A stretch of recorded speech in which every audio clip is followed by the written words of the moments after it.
Hello, passengers, and welcome to the Midnight Train, America's second favorite podcast where we bring the dark to light, where history never dies, and where listener discretion is always advised. We dive in to make fun of and joke about the creepy and unsolved mysteries of the world, all while attempting to bring you as much information on each topic as possible. Yeah, we are a comedy / lighthearted, whatever you want to call it, kind of podcast, but we do talk about some pretty dark topics from time to time. So if you're not into that, mixing those two little things, crossing the streams, if you will, well then, listen, no harm, no foul. Give it a go. If you like it, cool. Welcome. If not, well, have a good day. That's how we'll do that. All right. But if you are into it, thanks for giving us a chance. And, well, welcome aboard. I am your host, the conductor of the cryptic, Jonathan Sayer. And with me, of course, is the bearded one himself. It's Mr. Moody. Huzzahs all around. What? I said huzzahs all around. Huzzah? Yeah, huzzah.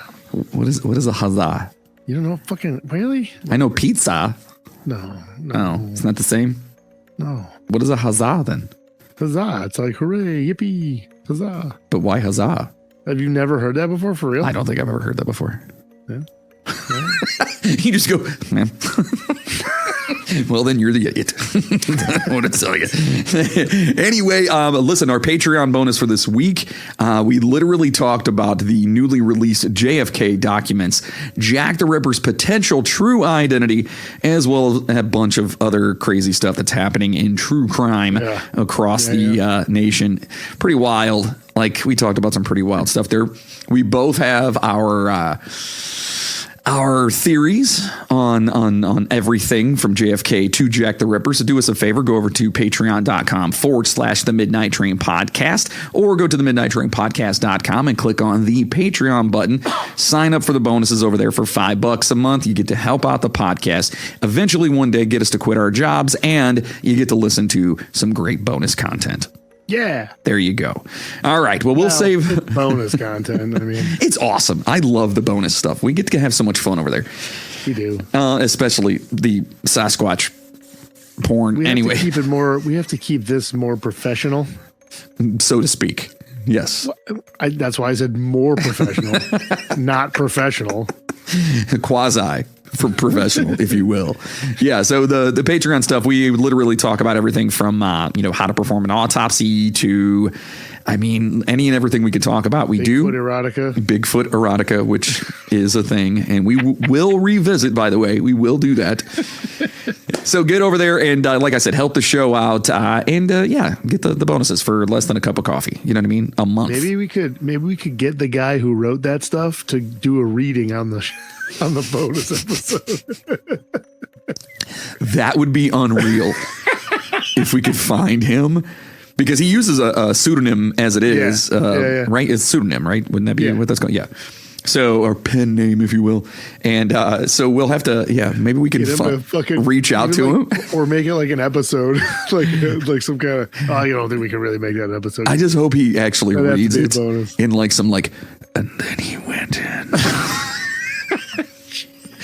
With his furry socks, it'd be amazing. Trying to make it all sexy. Yeah, exactly. All right, let's save the rest of the business stuff until the end, and let's get into this. All right, let's turn down the lights, adjust our seats, grab a drink, and let's get, for another time here, we're going to get Irish. All right, we're going to get a bit Irish on you. That's a horrible accent there. It was really bad. That was bad. But anyway, here's a toast, first of all, to all you beautiful motherfuckers.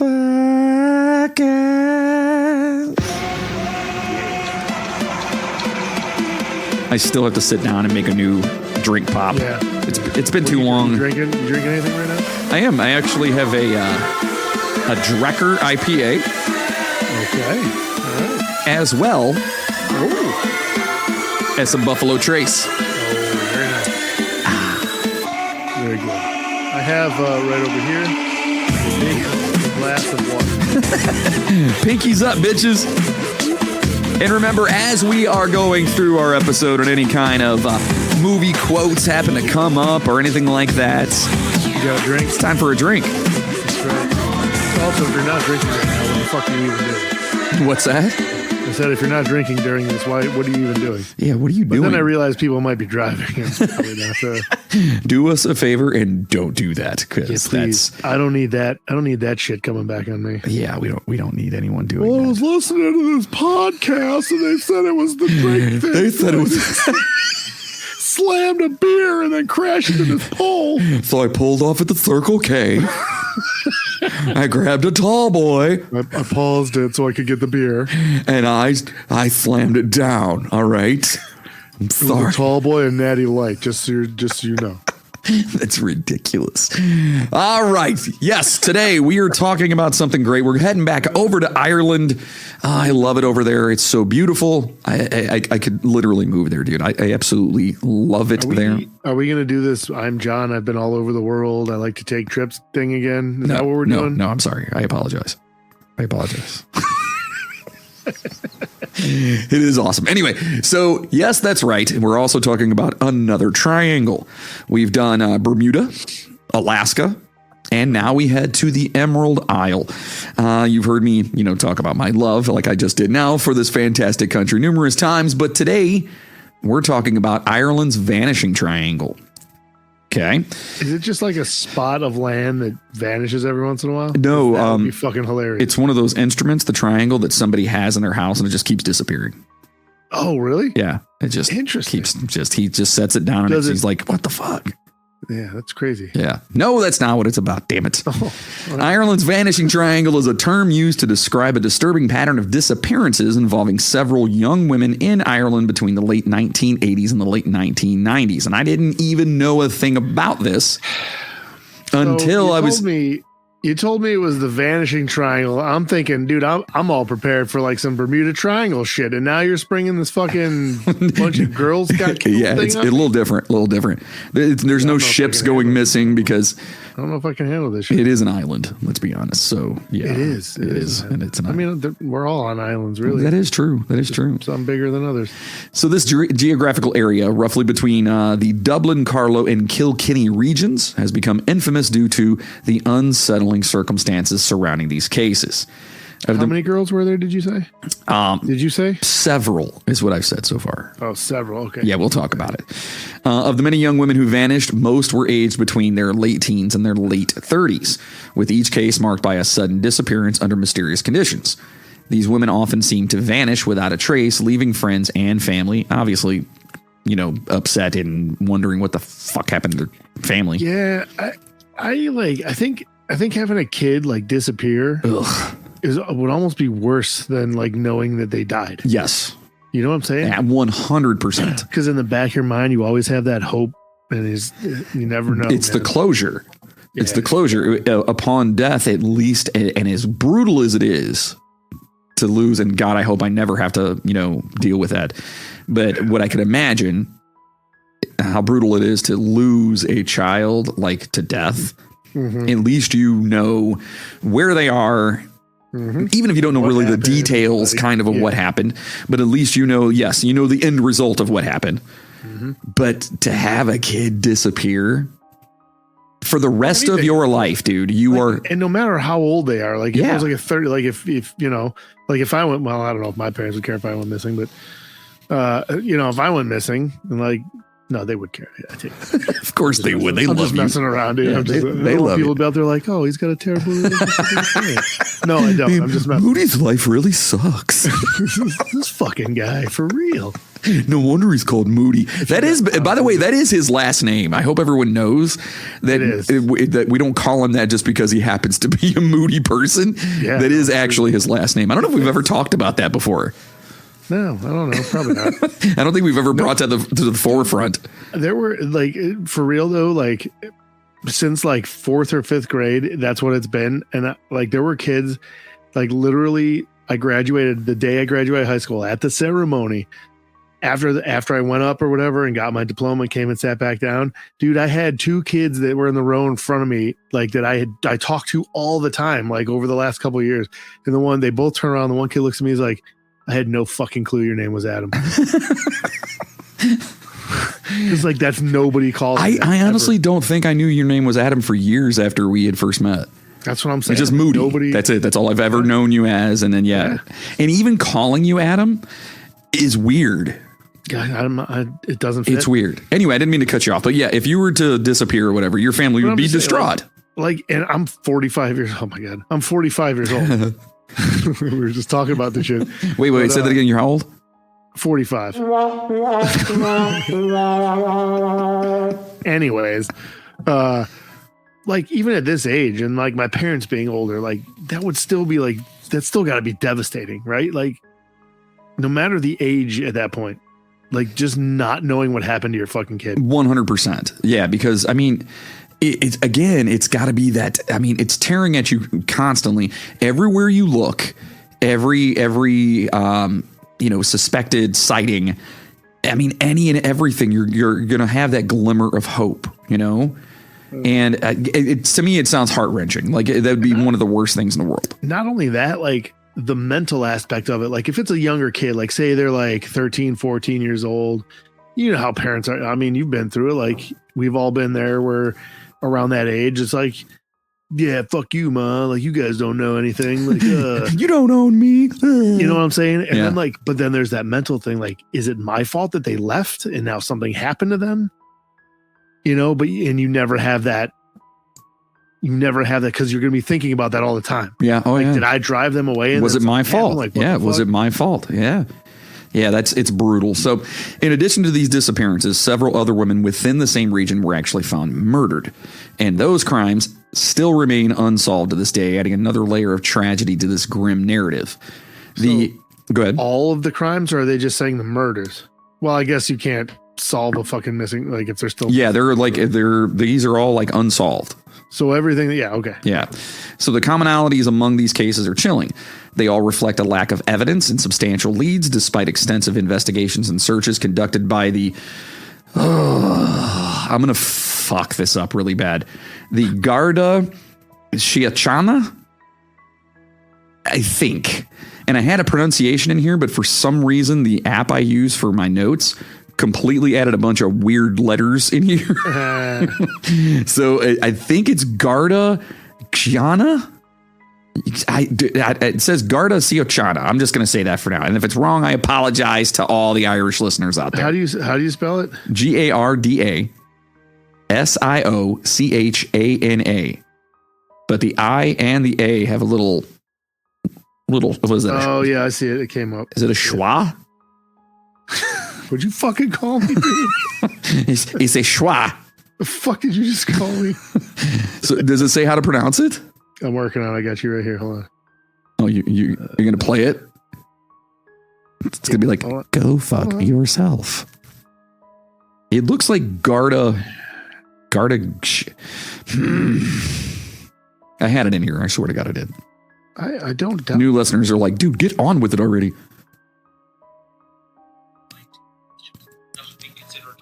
What the fuck did you look up? Garda Síochána are issuing warnings. Síochána. Okay. Garda Síochána. Yeah. All right. So the Garda Síochána or Garda Síochána. Now I'm going to say it like that too, by the way. So that's who, it's the Irish police basically is what it is. Yeah. Okay. Yep. Okay. So the ongoing mystery and lack of closure have left a lasting impact on the families of the victims and the community at large, as each disappearance represents not just a loss, but an unanswered question that haunts Ireland to this day. The Garda Síochána, I guess saying the and is the same as whatever. Garda Síochána translates to the Guardians of the Peace and serves as Ireland's foremost national police force and security service. This esteemed organization is more commonly referred to as the Garda, okay, or is it the Gardaí? Gardaí? Jesus, meaning guardians, or colloquially as the guards.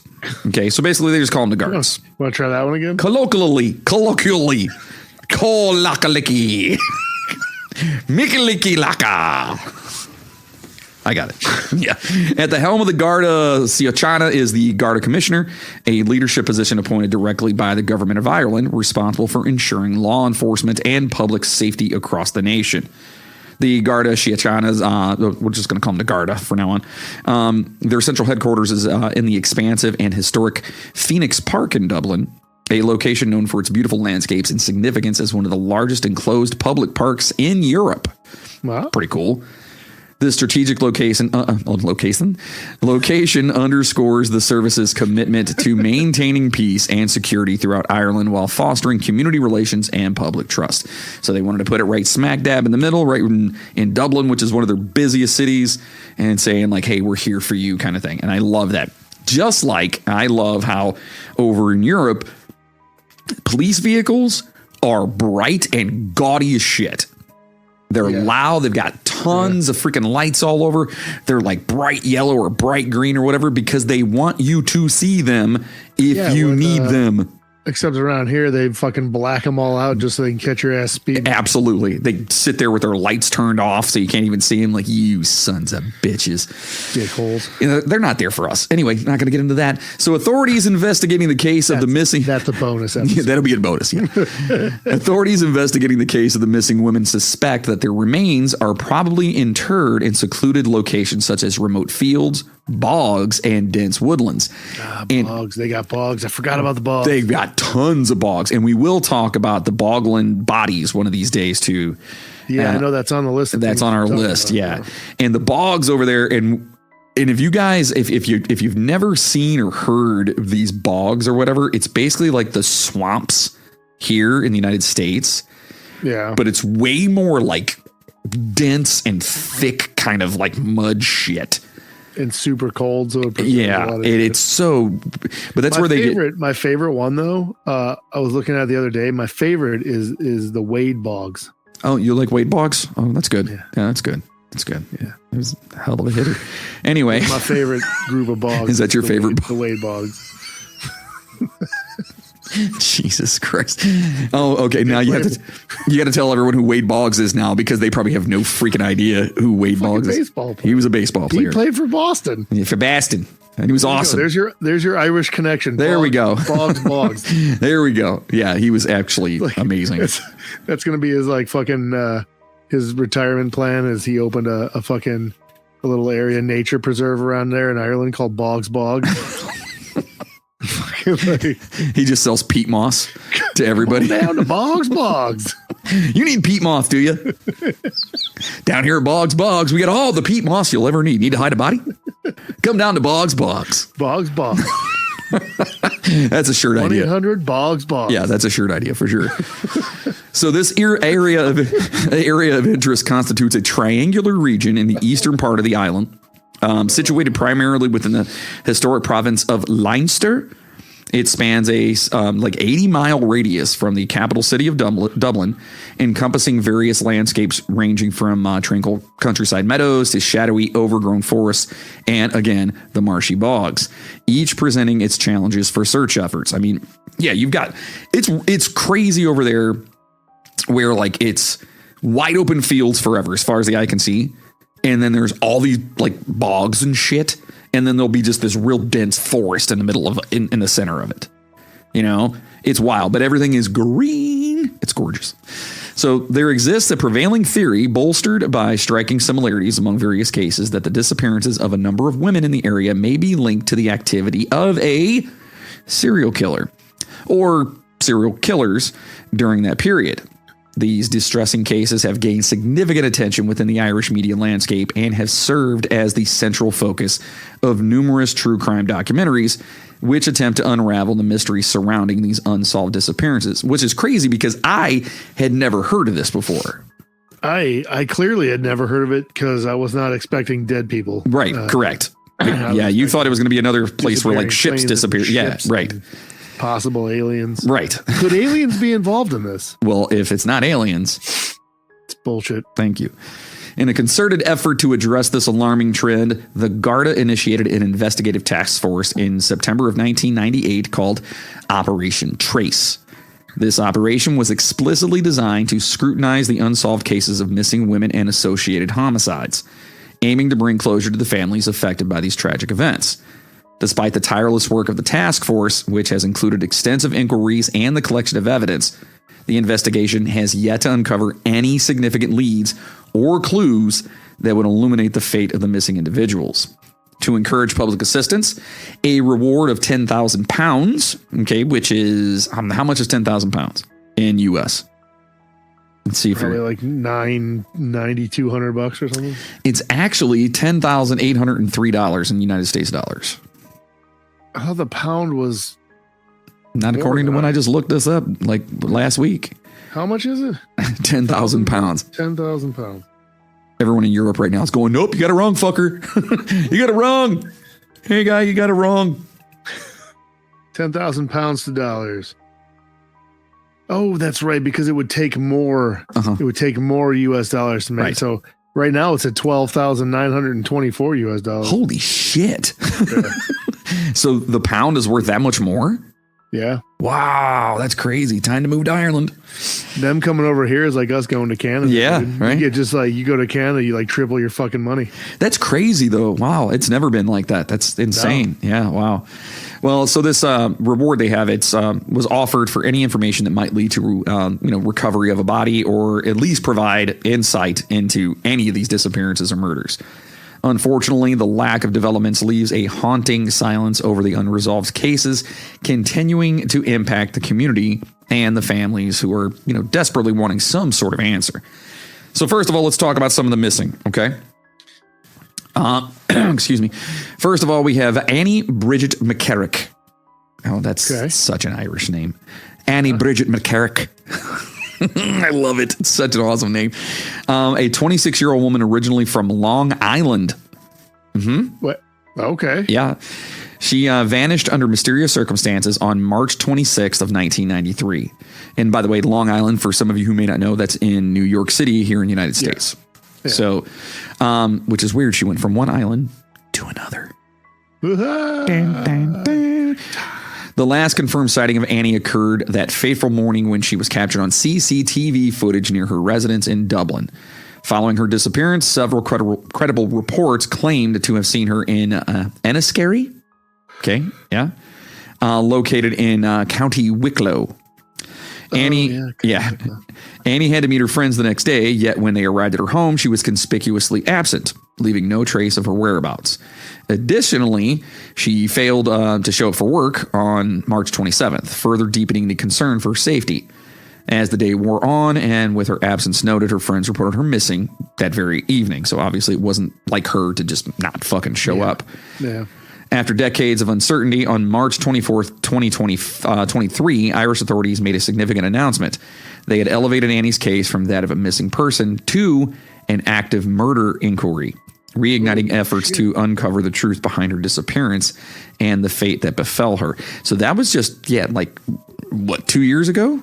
Damn near almost exactly 2 years ago, where they were like, all right, this had to have been a murder because everyone's like, she wouldn't have just left. She left this behind. Her family and friends are all like, this is not like her.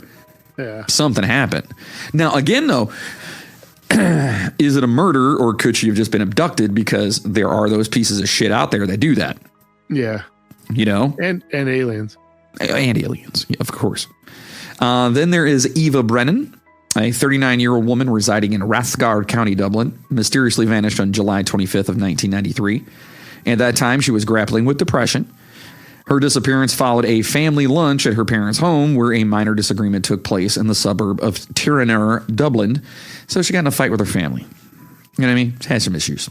After not hearing from Eva for 2 days, her father grew increasingly worried. He made his way to her apartment to check on her when repeated attempts to ring the doorbell, no one answered. He decided to seek help at the Horse and Hound pub.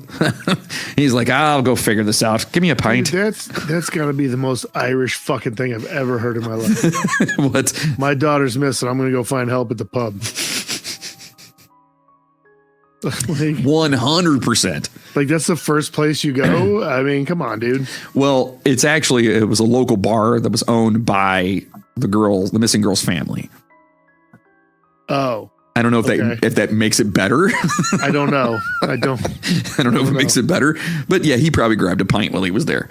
So upon arriving, he enlisted the help of a barman, and together they took the drastic step. That's what they called him, a barman.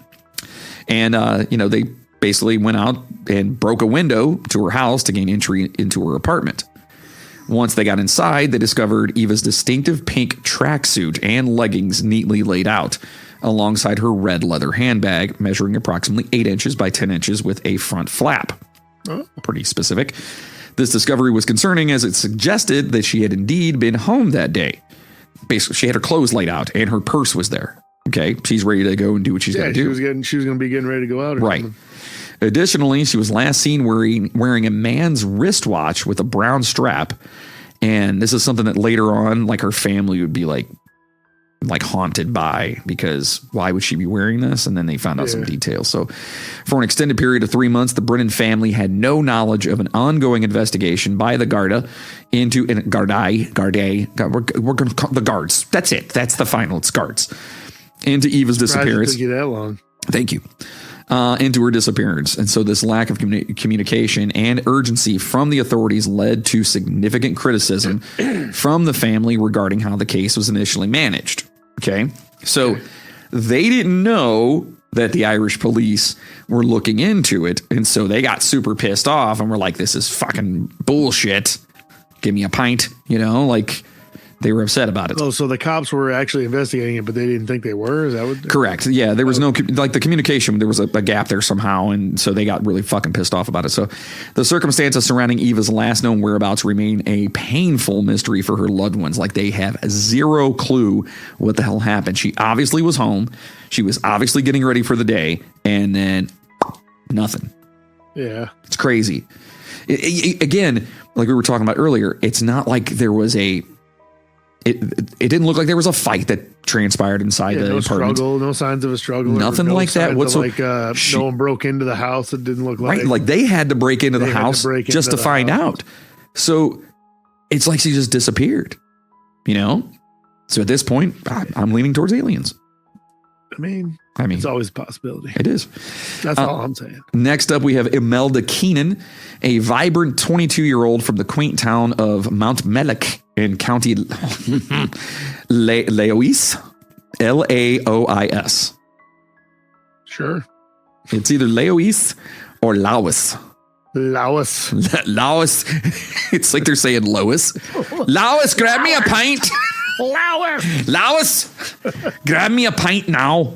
I don't know why that transformed to whatever that was.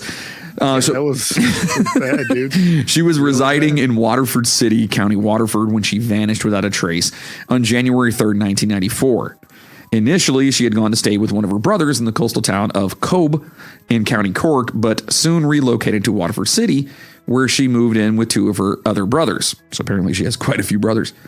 During this time, she was living with her boyfriend, Mark Wall, in a modest apartment located on bustling William Street. Keenan. There's no Berg at the end of that, just Mark Wall, huh? Just Mark Wall. Yeah, this is before he became Mark Wahlberg, though. Oh. Yeah, this is like 94. So this is before. Yeah. That was his real, that was before his screen name of Wahlberg. Right. Then he came over here. He was like, Mark Wahlberg. Yeah. Yes. You see what I did there? I'm ready to go. I'm ready to do this now. It works, man. He added the Berg because he always had the dream of owning a burger joint. And look what happened. Wall Burgers. Yep. And look what happened. That's what he did. Yeah. So she was a diligent student at the Central Technical Institute in Waterford, where she enrolled in a computer course for a short period, seeking to enhance her skills and pursue new opportunities. On the fateful day of her disappearance, she informed her boyfriend, Mark, not Marky Wahlberg, that she was going to the nearby post office to get some mail. Stepping out of their apartment at approximately 1:30 p.m., Imelda made her way down William Street. And again, this is like a real bustling kind of like, popular street where everyone goes. Had all kinds of like shops, cafes, and all kinds of stuff or whatever. And then she turned on to Lombard Street. Okay. So basically people saw her is what I'm saying. There were people identifying that she was there. They basically have her tracked to a certain point. So the last confirmed sighting of Imelda occurred at a busy intersection near the Tower Hotel, where a local doctor's secretary, someone who knew her well, saw her crossing the road. Okay. So this is somebody who knows what she looks like and said, yeah, I saw her. So eyes were on her. This brief encounter around Lombard Street would mark the final moment that anyone would see Imelda Keenan, like at all. After this point, she seemingly vanished from existence. In the years following her disappearance, Imelda's family harbored a growing suspicion that she may have fell victim to foul play, perhaps at the hands of someone she was familiar with. They were particularly disheartened by the original guard's investigation, which failed to consider the possibility of murder. So, and again, this is kind of like with the last one we were talking about, where I guess they just don't jump straight to murder there because it's not like they have a lot of them. You know what I mean? So they don't. You're right. They don't You're just right. jump straight to murder and go, "Oh shit, we've got to figure this out." You know, they don't do that. They probably were like, "Okay, let's see where she went. Let's see what she did. Okay, maybe she Especially if disappeared." there was no sign of a struggle, no forced entry at her place or anything like that. But again, going back to parents and how they feel about things, you know your kid, you know what they do, you know who they are. Wait, was that the last lady Which one? who's Just straight disappeared? was it the last one whose dad had to break into the Yeah. This one. Okay, never mind that. This one. She just literally like people saw her going down this busy street. She was with her boyfriend. She said she had to go to the post office, and then all of a sudden she just gone. But I get what I'm saying is like with parents and stuff. If like I know, especially my youngest, I know her like. I don't know everything she does, obviously, but I kind of know her enough to go, okay, I know she would never do this. Yeah. She would never do that. Yeah, absolutely. And I don't know what makes you jump immediately to murder, though. I think it's like the whole to most people, that's like the most obvious thing, because you never think that someone's just going to vanish into thin air. You figure your first thought is somebody did something to this person. You know what I mean? Like, it's just, I feel like that's because it's the easiest thing to assume. It's just, man, it's just going full tilt dark. You know what I mean? It's just, that's so crazy. But so now, in a dramatic turn of events in 2024, new information surfaced when a witness came forward with chilling accounts of several, quote, frightening incidents involving Imelda. This woman who had known Imelda here, had relocated from Waterford well before her disappearance and remained unaware of the surrounding circumstances until many years later. And this testimony has reignited interest in the case, providing a flicker of hope for answers. I don't have that testimony, and I looked for it, like what they're talking about, but apparently someone came forth and said that there was like, she was involved in some shit. Really? Yeah. So what that shit is, I don't know. But it wasn't made public anywhere that you could find? Not that I could find. The next up, we have Josephine Jojo Dullard, who was a vibrant and ambitious 21-year-old hailing from... What was the last name? Dullard. I mean, last name. Perhaps it's pronounced Dullard, but it's Dullard. That's Dullard. That's Dullard. That's not Dullard, dude. That's Dullard. And not disrespecting her in any way, shape, or form. No, that's just a bad last name. That's all. Yeah. I don't think I've ever heard that as a last name before either. Well, maybe that's where it came from. Someone calling. What does that say about her ancestors? Because Smith came from blacksmithing. That's what I'm saying. Like, and your last name is Dullard. And he will be Dullard. But why would he be this? Well, look at him. He's kind of an idiot. Like, you got to come to grips that your fucking forefathers were just idiots, dude. Well, let's just say her grandfather used to pick his nose and wipe it on the curtains. Okay, so he's a bit of a weird one. Anyway, dude, that's all right. So anyway, sorry, go ahead. She was a vibrant. Please don't take this as me making fun of her. No, not making fun of her in any way, shape, or form. So please, it's just it's a bad last name. Yeah. So she was a vibrant and ambitious 21-year-old hailing from Callan in County Kilkenny. And she was residing in the bustling neighborhood of Harold's Cross, Dublin, at the time of her mysterious disappearance on November 9th of 1995. She had recently made the difficult decision to leave her beauty therapy course, finding it challenging to juggle the demands of both work and her studies. I'm trying so hard. On the fateful day she vanished, Jojo was preparing to return to her beloved hometown in Callan. Okay. Were you thinking about something about beauty therapy? No. What were you? I'm not going to do it. I'm not going to disparage this young lady. I won't do it. I'll just let everyone else sit out there and speculate on what my stupid brain in making a joke was going to do. I think I know exactly where you're going at. I don't think we need to say it. I think everyone out there can probably put two and two together. You were gonna say some shit about her last name again, weren't you? Moving on. After missing her intended bus back to Kilkenny, JoJo opted for an alternate route and boarded a bus to Naas. N-A-A-S. Naas. Yeah. Nas. Yeah, County Kildare. There she began hitchhiking. His one album was really good. I do like Nas a lot, actually. Yeah. I didn't like him when I was growing up when he first came out. I was like, I don't know. But like the more that my tastes in hip hop kind of matured, go back and I'm like, dude, lyrical fire. Fire. Yeah, but this is N-A-A-S, not N-A-S. Okay, so yeah, so she started hitchhiking, all right, trying to get her way home from Dublin back to Kilkenny. So her journey took her from the vibrant streets of Dublin to Kilcullen, a scenic town in County Kildare. Before everything's kill. I was saying, why is everything killed? Kilkenny, Kilduckin, Kilcullen, kill them all. Sorry. And this is before she decided to head on to the quaint village of Moon. So JoJo was, I know, then there's Moon. JoJo was last confirmed to be at a public payphone from which she placed a call at precisely 11:37 p.m. to her friend Mary Cullinan. The conversation concluded just moments before she stepped into a car, as recorded by the call log. So additionally, there was an unverified sighting of JoJo walking along the road in Castle Dermot, also situated in County Kildare. The driver of the vehicle she was seen with, however, remains unidentified, adding another layer of uncertainty to her case.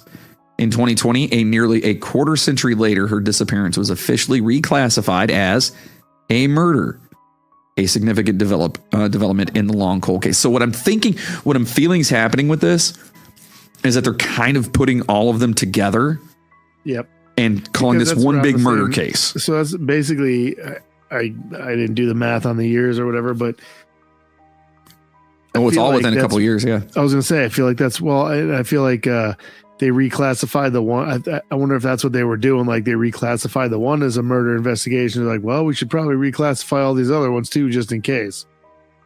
Cause like, imagine being in that situation, right? And you hear that the cops took another case that was almost exactly the same as yours and didn't put it together, reclassified it as a murder investigation, but they didn't do that with your kid. Yeah. No, like I'd be like, wait a minute, why isn't mine being, you know what I mean? So I wonder if that was like one of those, if we're doing this one, we gotta do them all kind of thing. And of course, I'm assuming the murder cases probably take precedence over just like a disappearance kind of thing. Sure. So now it's like time to, get more authorities involved and like bump it up a notch. Yeah.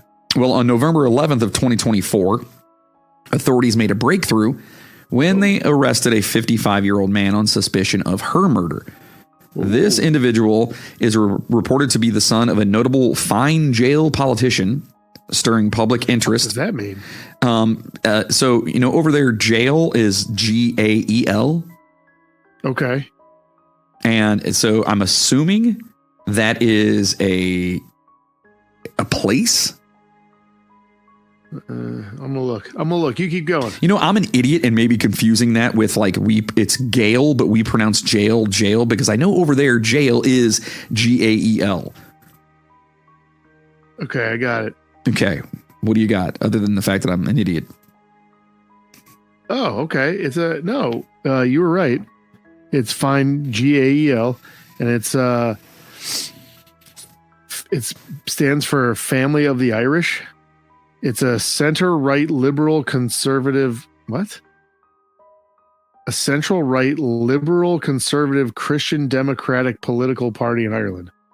Oh, okay. Well, there you go. What is a liberal conservative? The fuck does that mean? I wouldn't that be like a nonpartisan? I don't know. I don't know shit about. I don't either. But I mean, like over here though, we're so split. You know what I mean? Maybe over there, our shit doesn't mean the same. Yeah, maybe. Yeah, I don't know. But like, dude, like it was always like you're either a Republican or you're a Democrat. Now it's like you got all these other fucking things. It's like, bro. Well, currently the guards here are conducting searches in various locations in Ballyhook, Grangacon, County Wicklow, in hopes of uncovering new evidence related to JoJo's disappearance. So they may have Pretty sweet that they got somebody. They have somebody forward. And we I'm pretty sure I actually have some potential suspects as well. So we'll get to that. But we have there's a few more on here. So Fiona Pender is another one, a 25-year-old woman hailing from Tullamore in County Offaly, vanished without a trace on August 23rd, 1996. And is that where Tullamore Dew comes from? What is it? Tullamore in County Offaly. Tullamore Dew, the Irish whiskey. It's delicious. I know what that is. Yeah. So the last person to see her was her boyfriend, John Thompson, who observed her leaving their ground floor apartment in Tullamore. At the time of her disappearance, Fiona was pregnant, which just adds to this being horrible. Adding an additional layer of concern for her well-being. She departed her home under mysterious circumstances, leaving behind personal belongings such as her passport, clothing, and credit cards. Notably, there were no indications of a struggle or forced entry within the apartment, leading investigators to believe that she may have left willingly, perhaps entering a vehicle that was waiting for her. In a significant turn of events, a wooden cross inscribed with the name Fiona Pender was discovered in 2008 along the Sleeve Bloom Way, situated at the border between Lewis and Offaly. This haunting finding, reignited investigations into her case, fueling suspicions that Fiona could be buried somewhere within the rugged and secluded terrain of the Sleeve Mountain, or the Bloom Mountains here. So the discovery has kept her memory alive and continued to stir hope among those searching for answers regarding her mysterious disappearance. Now, is that somebody putting something up saying she's dead and this is where she is? Or is this somebody going, in memory of her, keep thinking about her? You know what I mean? Yeah, that's it's weird, it's weird, especially creepy as fuck.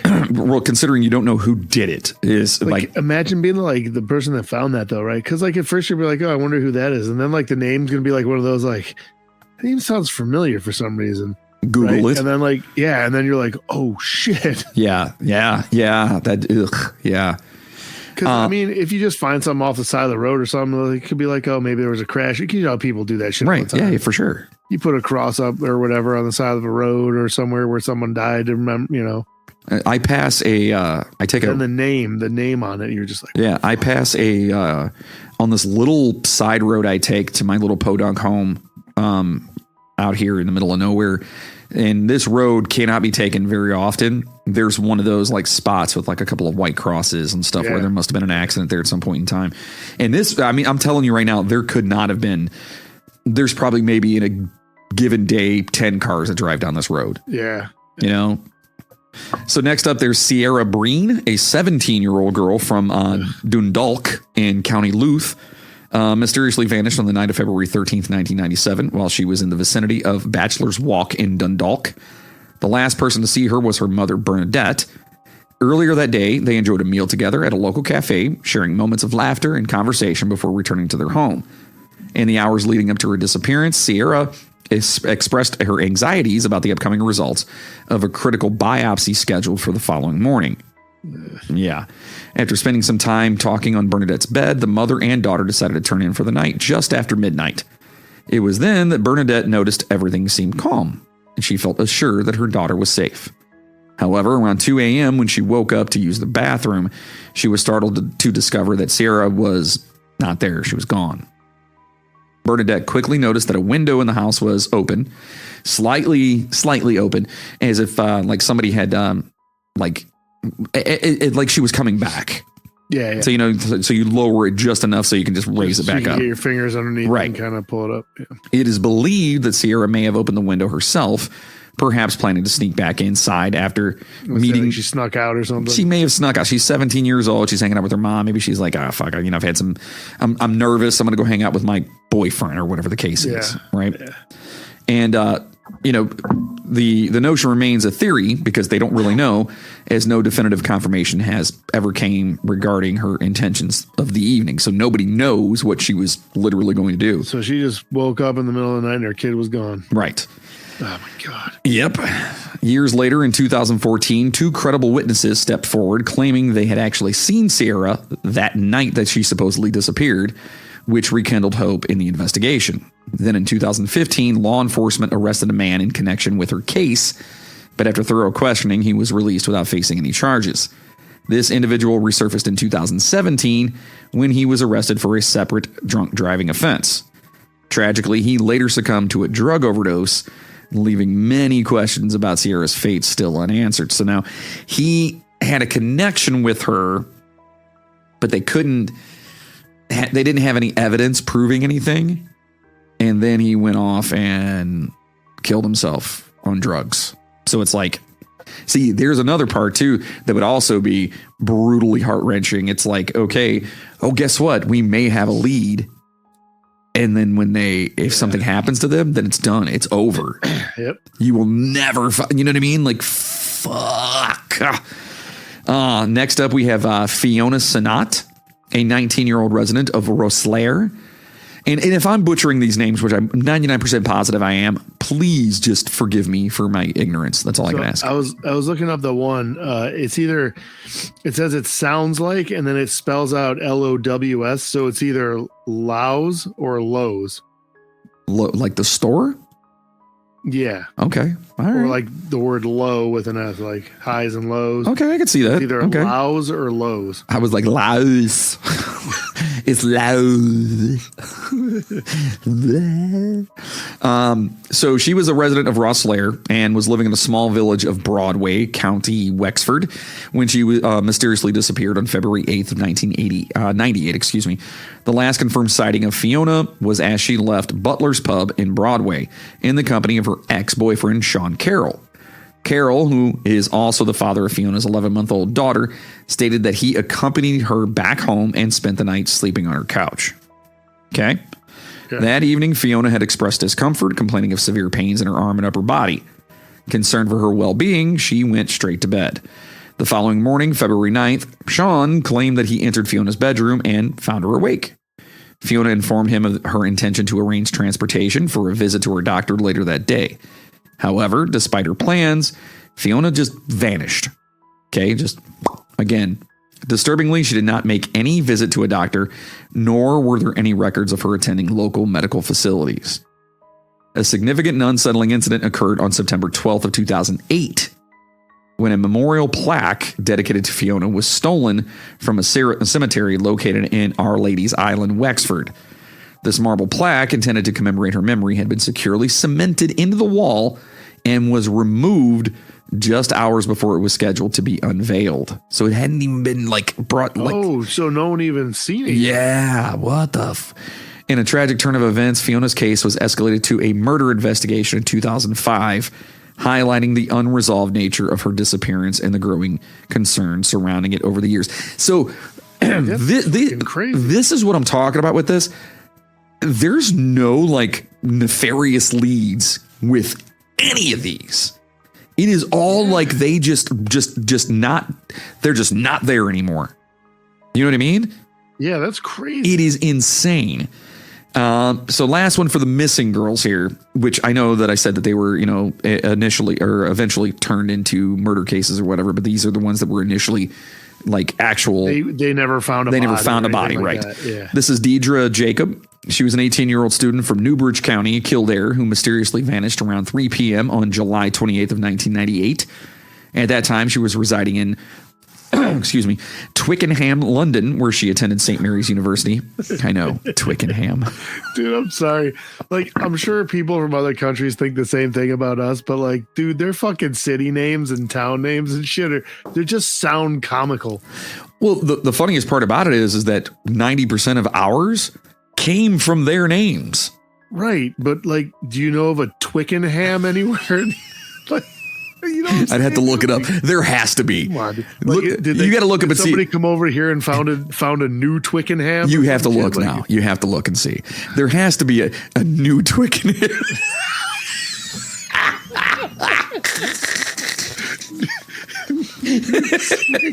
Oh God! Oh, I'm my fingers are so crossed right now that there is spell Twickenham. Twickenham. What does it sound like? Twickenham. Ham. Yes, Twickenham.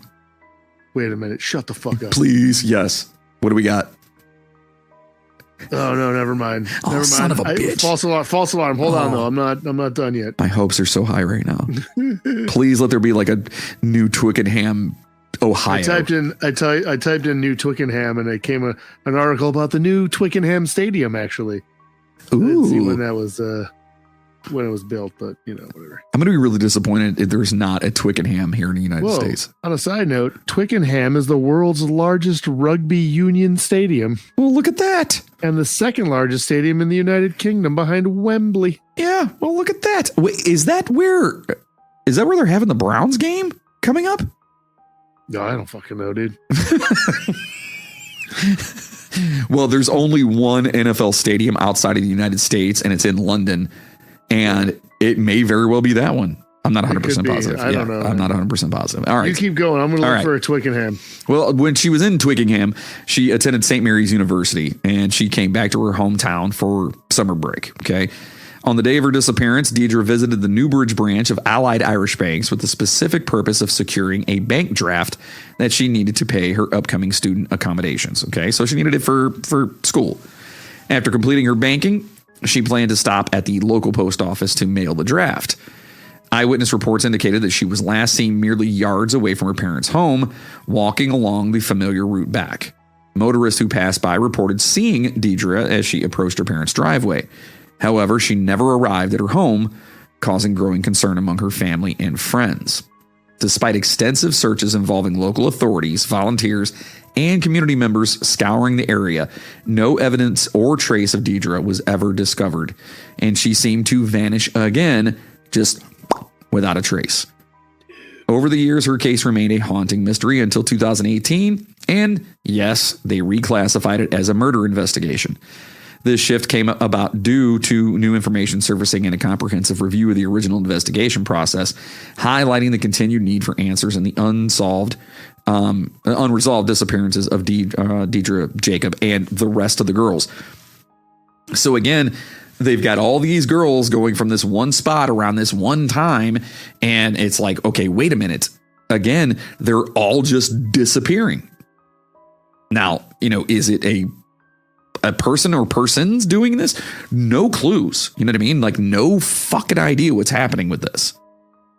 Like, this is baffling to me, dude. Like, I had no idea about this.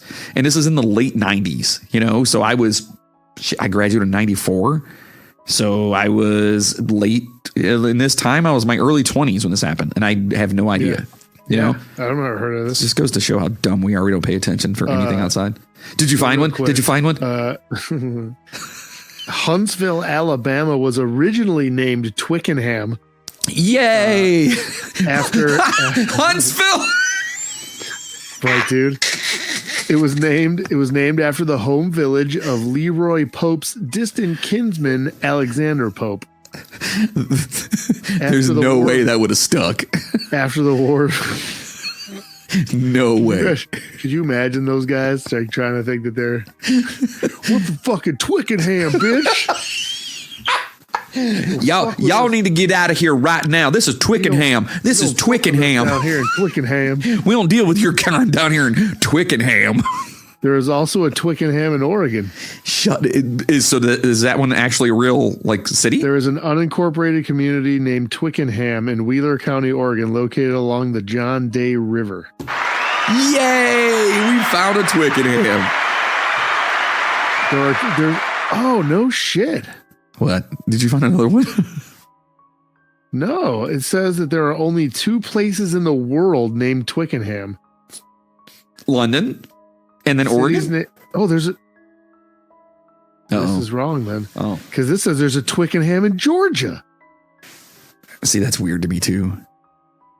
Maybe because the other one's an unincorporated area that it's not, so they don't consider that a city. But we got a Twickenham in Georgia. Which is... Dude, what the fuck? Twickenham in Georgia and Alabama? Come on, dude. See, Alabama's like, we ain't having this. Georgia's like, I don't care. It's fine. We got peaches. Come down to Twickenham. Grab your peaches. Those famous Twickenham peaches. You guys try... You know what that sounds like? That sounds like like an all-girls softball team or something. The Twickenham Peaches. Yeah, for sure. 100%. It does. Yep. Coming up tonight, we've got the Twickenham Peaches versus the whoever else. I don't know. I didn't have anything else there. All right. So now, unfortunately, moving on to the actual murdered girls. Okay. I believe it's pronounced Moida. Murder.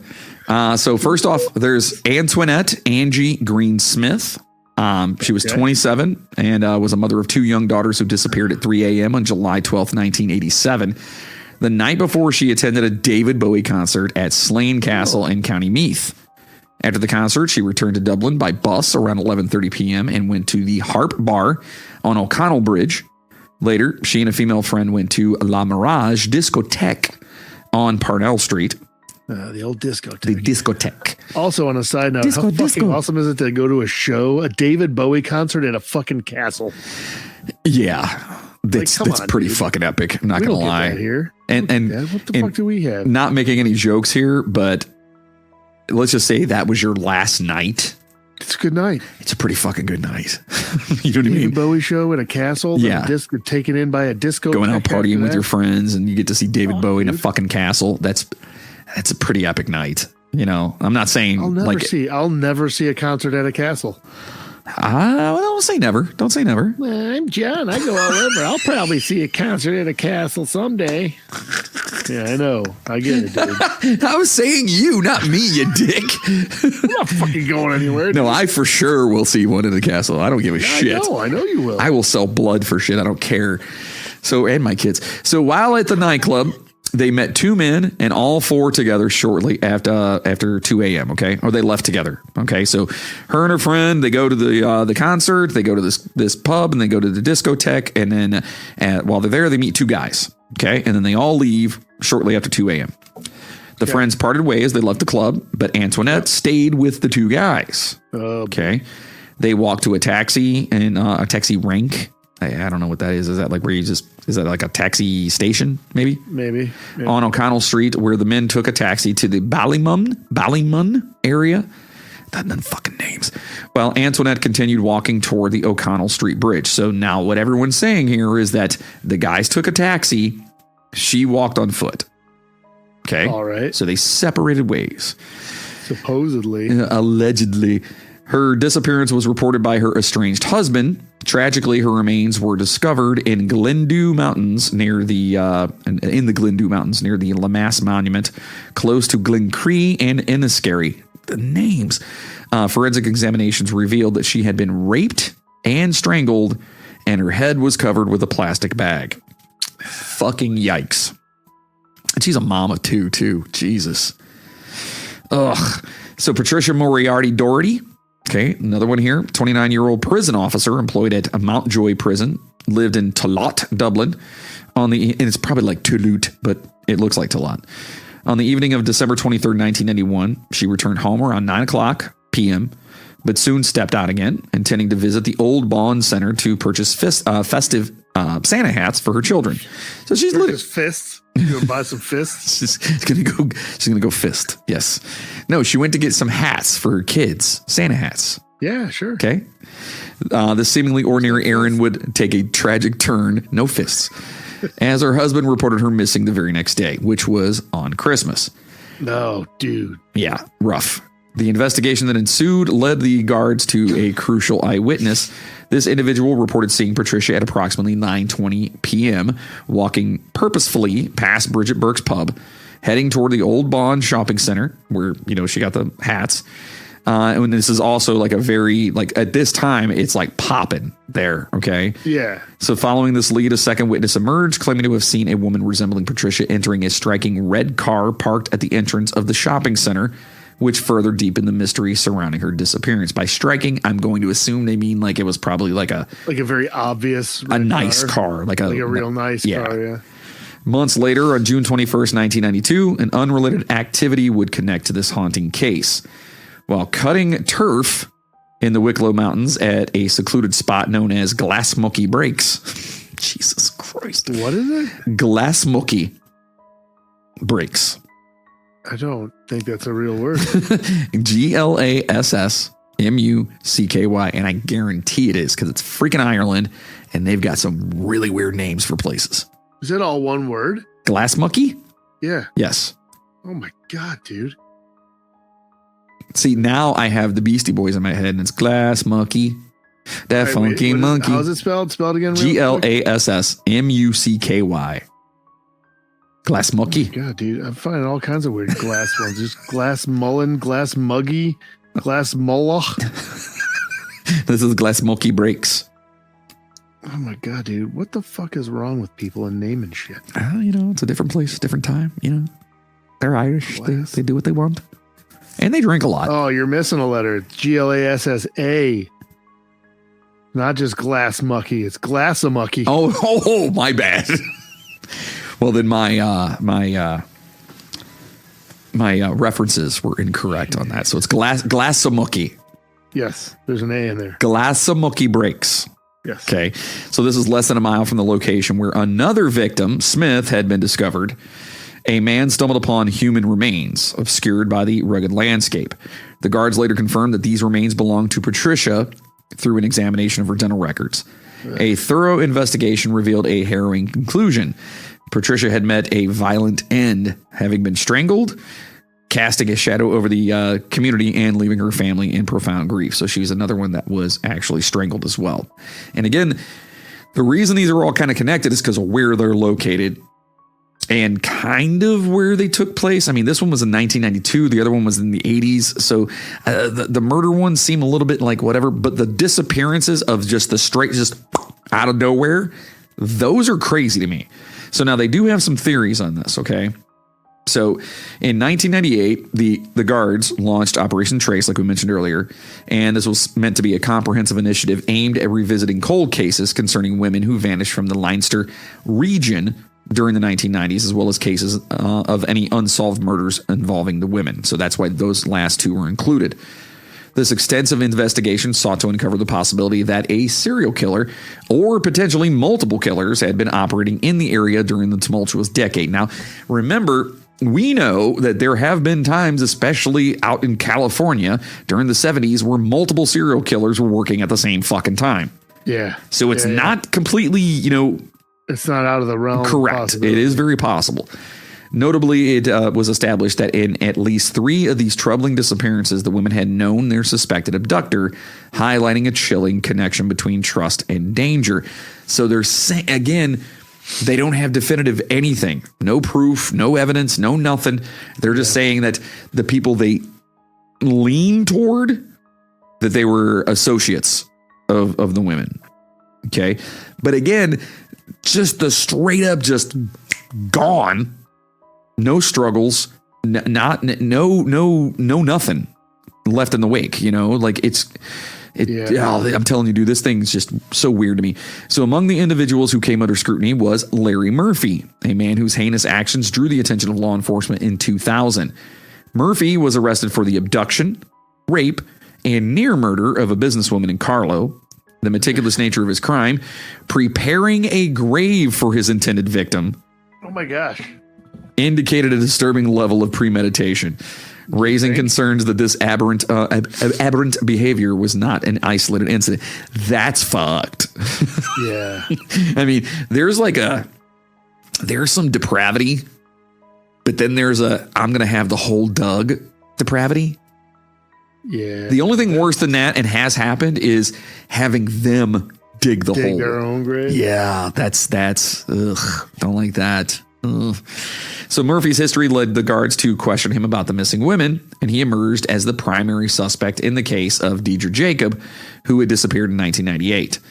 Additionally, he was considered a person of interest on the ongoing investigation surrounding Annie McCarrick and JoJo Dullard, both of whom similarly vanished under mysterious circumstances. Yeah. So this intricate web of these disappearances continues to, of course, haunt the families and communities and the authorities because they don't have any solidified evidence. But now let's talk about the suspects here. So, of course, there's Murphy, right? All right. So Murphy, we just kind of talked about him. He was in prison for rape and attempted murder. Okay. Kidnapped the woman, placed her in the trunk of his car, drove into the mountains, and repeatedly assaulted her. And then he tried to strangle her, but 2 hunters happened to catch his ass doing this, rescued her, and assisted in identifying Murphy as the attacker, which led to his arrest. Should have just shot him. They should have shot him on fucking spot. Although Then Murphy, again, if they would have done that, we wouldn't have known if there's any, connection with the rest of this. that is true. But then again, he'd take his Shot ass. him in the dick, though. Take his ass out. Yeah, leg maybe. Yeah, but then you could hit a femoral Dick. artery. Shoot him in the dick. Give him a RoboCop. Can you and shoot him in the bleed? dick. Can you bleed? Is there a major artery in your dick? That I don't know, but I assume if you get close enough, there's got to be some in there because you get your femoral arteries close. So if you miss and hit that, the guy's gonna fucking that's die in really lights in your quick. leg down here. So I don't know. I mean, I assume you could bleed out from any kind of. You know what? guy. I want to know, ladies and gentlemen out there, do me a favor. We're not going to Google this one. We're not going to look. Oh, No, all we're not going to right. look. I want to know from them. You guys hit us up and let us know. Is there a major artery in the dick? Just, I don't think so. I don't think so either. But you know what? The only thing that gets me is given the nature of the way things work down there. The I mean, how all the blood flow leaves our head to go down to the other one? Exactly. Yeah. Like you think that there'd be something down there, right? You I gotta mean, get all that blood in there and out of there. Maybe. Yeah, maybe.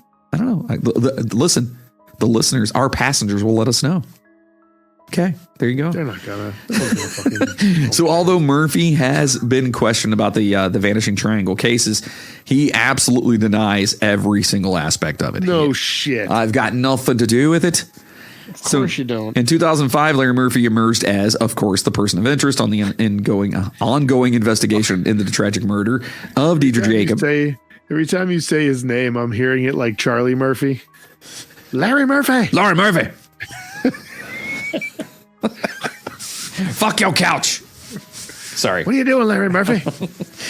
So Deidre, who again was the 20-year-old student from Twickenham, mysteriously vanished in the summer of 1998 just outside of a post office located a mere stone's throw from her parents' home in Newbridge County, Kildare. So a significant development came to light in 2010 when the Irish Mail on Sunday disclosed that at the time of Deidre's disappearance, Larry Murphy had been employed by her grandmother at a local sweet shop, which is a candy store for the rest of us. Really? Reports from Garda sources indicated that Murphy had been engaged in carpentry work at the shop where Deidre had frequented just hours before the day she went missing. Really? So it's all circumstantial, though. That's it. That's kind of crazy, though. Yep. And now You get busted raping and trying to kill somebody, and then you throw that connection in there. Like, come on, dude. it looks bad. It doesn't look good. Yeah, for it looks sure. bad. In a related twist of fate, August of 2010 marked the end of Larry Murphy's prison sentence as he was released after serving a decade of his 15-year term for unrelated offenses. His release reignited public interest in the unsolved case of Deidre Jacob and raised further questions regarding his potential involvement in her disappearance. Meaning that old Larry Murphy, he got out of jail, has never been charged for anything else pertaining to any of these other girls. And there is zero anything to do with any of these cases right now. I feel like, I'm not going to lie, I feel like if I was that girl's dad, I'd probably find that guy. Yeah, probably. Because in my head, if I'm hearing all this, I'm like, there's like a 98% chance that this dude did it, right? At this point, you got to think that. And if he's not the guy, you still take a piece of shit off the street. And at that point, you're probably old and it doesn't really matter anyways. So if I'm like, I'm not going to lie, like my first thought was like, if I was that girl's dad, I would fucking I would find that guy and I'd take his ass out. I would do it. And listen, we're not into vigilante justice or anything like that. Unless, you know what? I'm going to take that back. I believe in vigilante justice when it is deserved. Yeah. And sometimes there are just pieces of shit human beings that don't. And here's the other part that drives me crazy. I love Ireland, I love, European everything except their fucking laws. Like, I don't think that most places, even for murder, I think it's like 25 is like the maximum. Yeah. Oh yeah. You know what I mean? Like, that's insane. I don't think Unless you get to like some random third world country controlled by some fucking weird dictator, whatever, you're not finding lifers in prison. That's so crazy to me, dude. I've talked about this before on the show about the guy that killed like over 200 fucking people in like Argentina or some shit like that. And he got served with like 20 years and got out, and they can't find him. Nope. What the fuck? So yeah, right now, and this is a little bit shorter of an episode because there's really not a ton more information other than the this is who's missing, this is how it happened, and they don't have any leads. Old Larry Murphy is in the wind, you know, he's out, but they don't have any evidence connecting him to these things. The only evidence is the one case where he was working nearby or working in the building and then working nearby as well, but without any kind of substantial evidence, man. I mean, you can't charge the guy with anything, you know? So, I mean, again, I don't know how it is over there, but I mean, over here we have double jeopardy and shit. And if you charge someone with something and then they, you know, get found not guilty, you can't charge them again. Like it's done and over with. Double jeopardy. Double jeopardy. Yeah, you can't. I said double. Double jeopardy. Ladies and gentlemen, I'm Alex Trebek. Welcome to Double Jeopardy. Obviously, my grandparents were dullards. Anyway. Oh, God damn, dude. Yeah, so it's one of those things that I've never heard of before, and I was intrigued by it, and then I just started diving into it, and I'm like, holy shit, like these are just such a random, just straight up disappeared, there's nothing to them. There's nothing to the cases other than the fact that these women went missing. You know? Yeah. And there's no certain age group because it goes from like 17 all the way up to like, what would we say, 42 or 38 or something like that. So there's this huge, all it is they're women and they went missing. That's it. Fuck all. It had nothing to do with where they were from because one came from New York. Another one was from London, you know, and then all of a sudden they're just gone. They're just gone. And so we were talking about earlier about how their parents must be feeling. This is multiple people, families completely destroyed over the fact that their loved ones are just gone. And they're no closer to finding this. And I tried looking up like, you know, new revelations or new insight or any kind of, news connected to like now, which is how I found some of the stuff for like the 23 and 24 or whatever like that. But there's nothing else. There's nothing. It's just this thing. Fucking crazy. It's like, it blows my mind. Especially like, I get that it happened in the 90s, right? But like this day and age, you think that they'd be able to have something. Yeah, there's nothing. There's nothing. So, I mean, I feel horrible for their families. Of course, I feel horrible for the women who knows what the fuck happened to them. Obviously, we know 2 of them were murdered.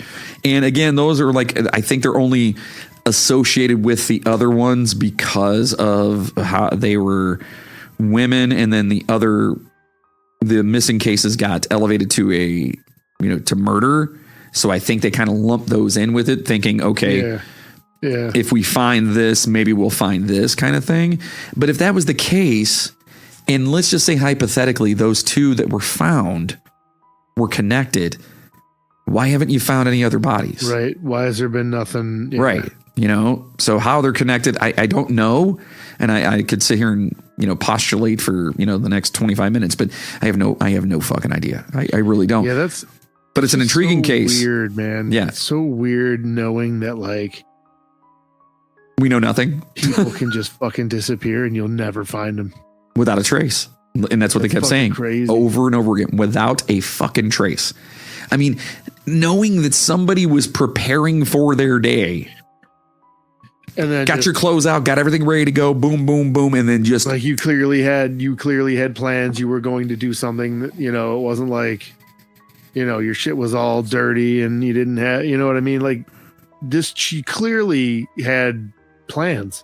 Yeah. Yeah. Like she was doing something. And then just gone, dude. And gone. No signs of a struggle, no fucking signs of a break-in, like just nothing. Yep. Yeah. So, I mean, I'm going to keep following this for a while to see if anything ever comes of it. I mean, because again, we from our bonus episode that we just did, we have kind of what we think might be an idea of who Jack the Ripper is. And finally, after only, like 200 years, and then the whole JFK thing, we found some crazy connections in the JFK thing. Yeah, there's a lot going on there. And there's a lot more coming out still, too. Remember, like there's still 2,000 documents left to go. Yeah, something ridiculous. So we're gonna find some shit out about that. Shit. But it's insane. So I hope that something's going to come of this. So I don't know. We'll keep you guys posted. Hopefully. Yeah. And in the meantime. And now, boys and girls, You got it's movies? your favorite part of the show, the movie review. Which top 10 movies will make the cut today? Well, since we're over in Ireland, I figured we might as well talk about some Irish horror movies. Oh, yeah. Okay. Now, here I am on the IMDb. And now, is this there are quite a bit. Place in Ireland, or it is literally just a list of Irish horror. Okay. So I'm assuming this is either made in or made by Irish people. Those from Ireland. And there's quite a bit of them, actually. So let's start and we'll make this quick, too. So why don't we do the top 25 on this? Okay. Okay. Number 25, The Company of Wolves. Okay. Let's see here. 6.6 stars out of 20,000. Holy shit. From 1984. A teenage girl in a country manor falls asleep while reading a magazine and has a disturbing dream involving wolves prowling the woods below her bedroom window. Oh, dear. Yeah, that's that one. Number 24, House of the Damned. This is 4.5 out of... that sounds really fucking familiar. A video game, House of the Dead. And they also made it into a really bad horror movie. Yeah, that was bad. Real bad. Yeah. That was not There's good. also Village of the Damned. Yeah. And Children of the Damned. There's a lot of damned. Well, this is House of, and this is from 1996, 4.5 stars out of 494. So not good. Will and Maura decide to come to Ireland with their daughter and live on Maura's ancestral estate, but soon weird happenings around the house lead a local priest to confess that Maura's ancestors practiced black magic. Oh. Dun, dun, dun. Let's see. Number 23, The Haunting of Hell House. I've seen this one. 1999, 4.3 out of 624. So not great reviews. A mysterious morbid professor who has suffered a number of horrid events in his life tries to help a young troubled man whose girlfriend was, and it says whose girlfriend was killed during an illegal abortion. Not girlfriend. Yeah, it's not good. 1963 here. They were just friends. Yeah, they were just friends. This is number 22, Dementia 13 from 1963. Oh, dude, I think I have that movie somewhere here. Actually. Shut the fuck up. I'm not even kidding. Do you really? But I mean, look, it's got almost 10,000 freaking reviews on here. No, like legitimately, I think I had this like horror box set that I bought that had a bunch of like old horror movies in it. Dude, and I think that might be in it. The director? Let me read this first. Let me read the synopsis here. A scheming widow hatches a bold plan to acquire her late husband's inheritance, unaware that she is being targeted by an axe murderer who lurks in the family's estate. I think I've seen this. You know who the fucking director is? Francis Ford Coppola. Dude, that's exactly it. I have that. What? I've seen this movie. What? Yes. Get the fuck out of here. Coppola was doing shitty horror movies back in the 60s? Dude, everyone did shitty horror movies at some point. That is wild. Number 21, The Magician from 1926. 6.7 stars out of 917 reviews. A magician alchemist seeking to create life finds that he needs the blood of a virgin to continue his experiments. Of course. He sends out his dwarf assistant to pick out the right girl. Okay, I'm watching this. What the fuck is it called again? The Magician from 1926. So obviously black and white. I'm sold, dude. You don't need to tell me any more about it. Let's see. Number 20 is 2013's Dark Touch. 4.8 stars out of 4.5 thousand reviews, so not very good.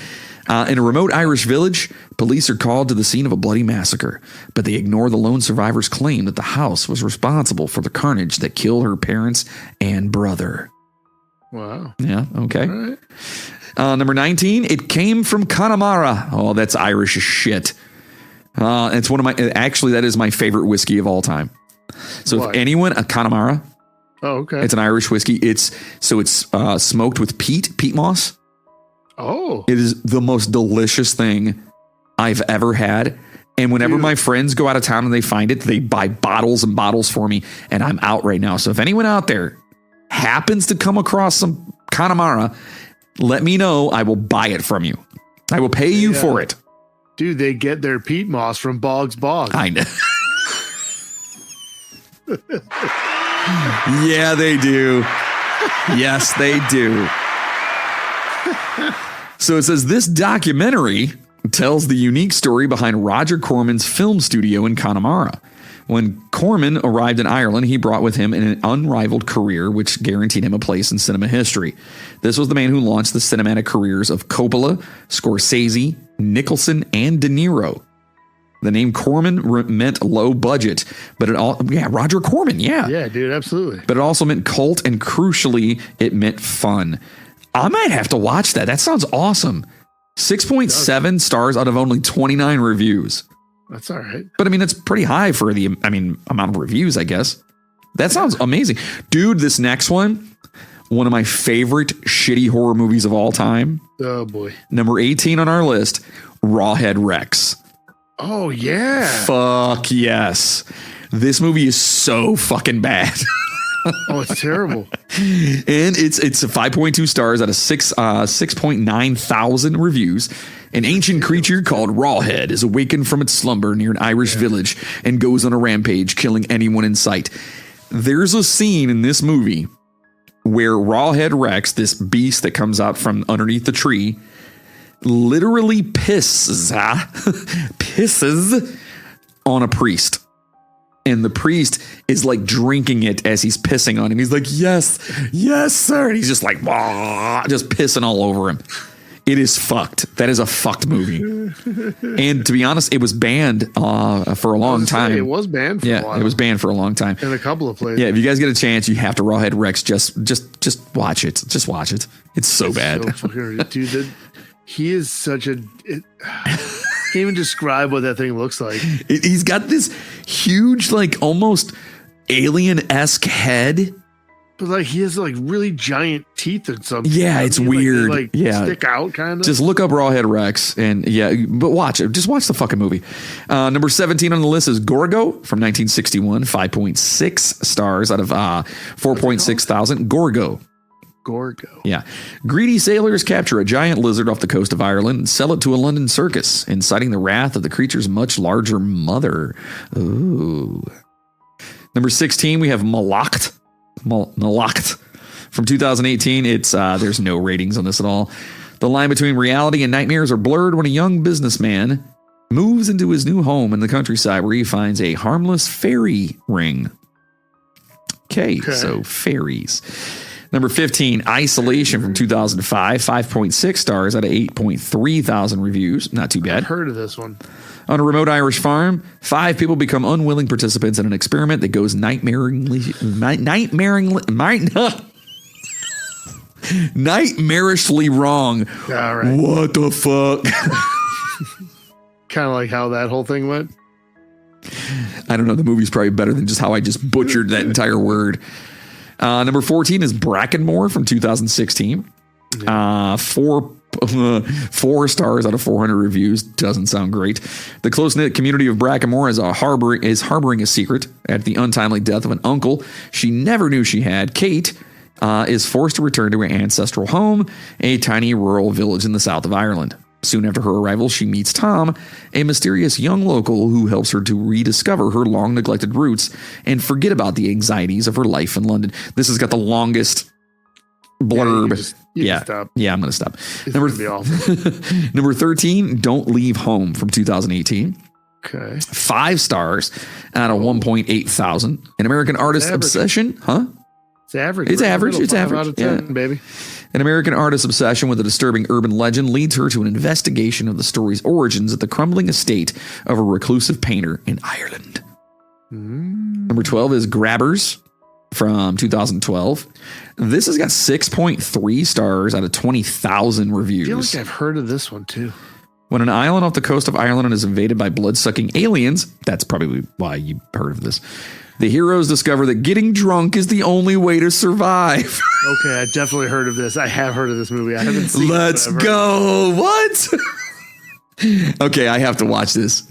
It's called Grabbers from 2012. Yeah. Okay, I'm putting it on my. writing this down. Like weird. I definitely now I know I've this. heard of it because I've heard that before. Yeah, the dude, that sounds amazing. Number 11, The Devil's Doorway from 2018. 5.3 stars out of 4.3 thousand reviews. In the fall of 1960, Father Thomas Riley and Father John Thornton were sent by the Vatican to investigate a miraculous event in an Irish home for fallen women, only to uncover something much more horrific. Oh. Number 10, Midnight Man from 2013, 5.7 stars out of only 66 reviews. When an innocent, how does that work? I don't know. Like, you know what I mean? Like, you've got some down here that got like this Grabbers got 6.3 stars out of 20,000 reviews, and it's at 12. This one's at 10. I don't fucking understand IMDb. Never will. It's gotta be like weighted by how many reviews there are, by the, you know what I'm saying? Like, it's gotta be like weighted. I don't know. When an innocent girl summons the mythical Midnight Man for a night of thrills, she opens the door to terrifying supernatural forces that threaten to destroy her. Number 9, A Dark Song from 2016. 6.2 stars out of 23,000 reviews. A determined young woman and a damaged occultist risk their lives and souls to perform a dangerous ritual that will grant them what they want. Okay. It's always rituals. Yeah. Number 8, Wake Wood from 2009. 5.5 out of 9,000 reviews. The parents of a girl who was killed by a savage dog, odd, are granted the opportunity to spend 3 days with their deceased daughter. What the fuck? What's this movie? What's that one It's called? called Wake Wood?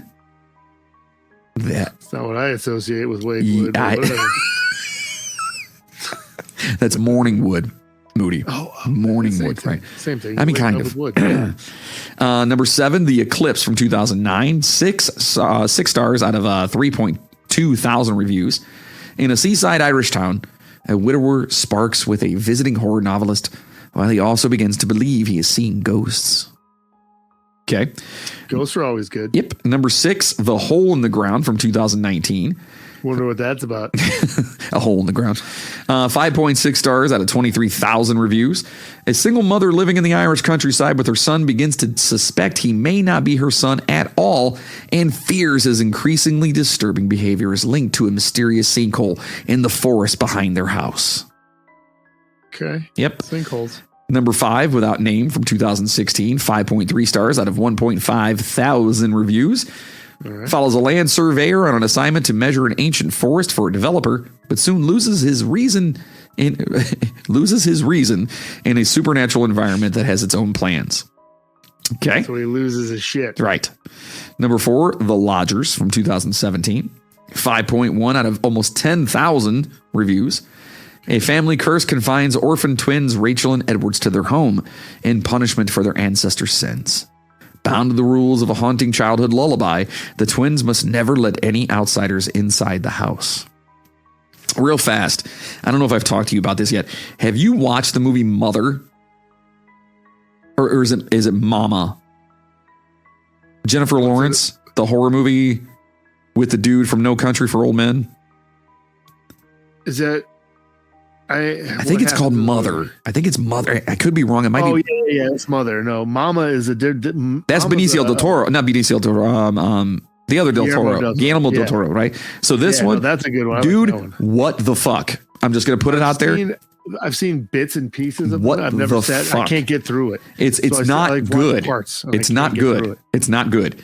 It's if anyone out there thinks it's good, You're wrong. I'm just gonna say that. It's just fuck. I was so mad when that movie was over. Like I watched it with my youngest daughter, and she's 17, almost 18. Anyway, we're watching it. She's huge into horror, so I'm trying to introduce her into like good horror, and she's got a list, and she goes, "Well, I heard this is really good." I'm like, "I don't know anything about it. Let's watch it." And we're watching it. I'm like, "What the fuck is happening in this movie?" Yeah, it's awful.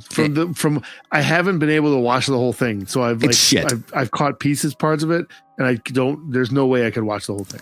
And There's a lot of newer horror movies that people fucking love and think they are amazing. That I think are like the biggest pieces of fucking trash. I just watched one the other day. It's actually I posted something about it. A Canadian horror movie about something natural violence or the nature of violence or something like that. Dude, shit. Oh, is that In a Violent Nature? Or yes. Thank you. Yeah. Yes. It is literally fucking Friday the 13th without any. Imagine a bad Friday the 13th and then add a artsy fartsy fucking twist to it. Ugh. Yeah, garbage, fucking hot garbage. But back to Mother real fast. For everyone out there that's saying like you liked it or whatever, and that I didn't quote unquote get it. Oh, I hate that. Oh, I got it. I hate that fucking reasoning. But that's the reason I hate it so much is because I did get it, and it was so contrived and so fucking I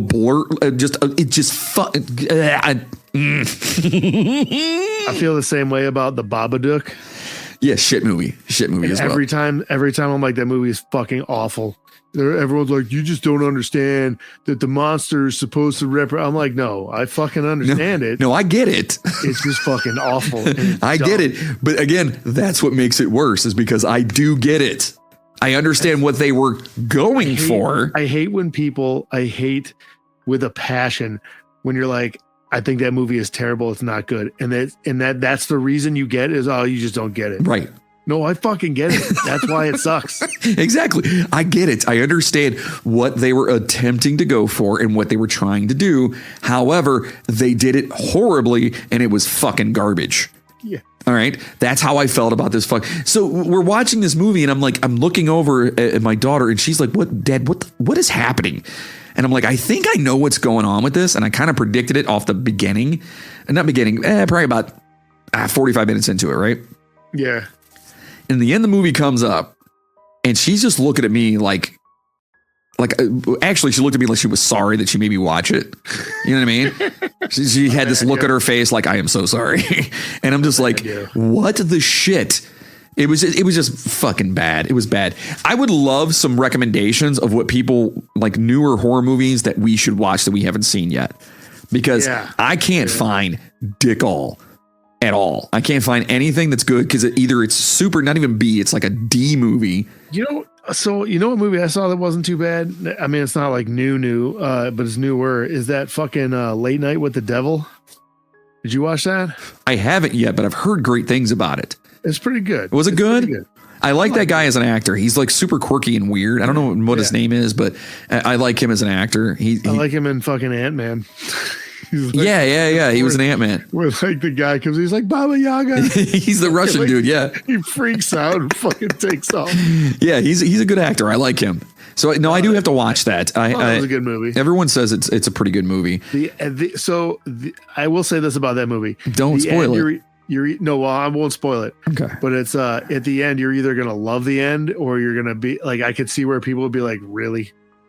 You know what I'm saying? Like, is the end? It's not that it's a bad ending. Is it? Did you know that it was going to end that way? No. Okay. I mean, okay. Well, kind of, but like the way it's portrayed, I guess. The ending. It's not one of those stupid fucking endings where it just fucking ends, is it? No. Okay, good. Because I hate that shit. It's just like some of the things that happen, you're either going to be like, that's pretty fucking cool, or you're going to be like, okay. All right, I'll give it a watch. I feel like you're either going to like the ending or you're going to hate it, and that's going to make whether you like the movie or not. So we might as well just turn this fucking entire show into just a movie podcast about horror movies. I swear to God, we should. But fuck it. Why not? But just start another one. There you go.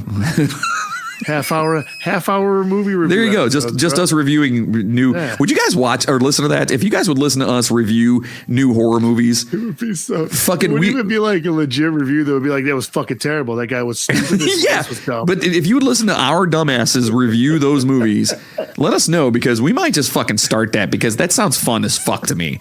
yeah, like, because- a little half hour episode. Yeah, I watch horrible fucking horror movies anyway. Might as well talk about them. But We'll make each other watch terrible movies. there you go. Yeah. Each one of us have to pick a movie each week that you have to watch and then I have to watch. And like we have to watch them and then give our opinions, dude. Yes. That's amazing. Yes, I love that idea. If you guys would listen to that, let us And know. Also, listeners get to pick.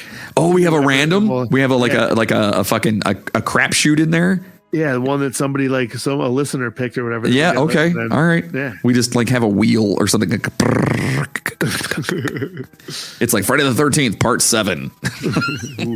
Yeah, not a good one. Anything after like 4 was not good. Yeah, because 4 was the Corey Although Feldman. Jason Takes Manhattan is so bad. It is. Well, dude, I feel the same way about Jason X though. Oh yeah. Like Jason X is so fucking bad that it's good to it me. might as well have been a comedy. Like when he's got that broad in the fucking sleeping bag and just banging it up against a fucking tree, I laughed so fucking.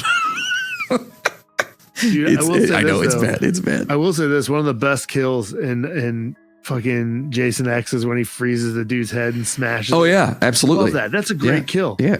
Well, just like Jason Takes Manhattan, he's fighting that dude, the boxer dude on top of the building. Fucking. Do you know who that is? Do you remember who that is? Yes. What the fuck was he in like Breaking or something like that?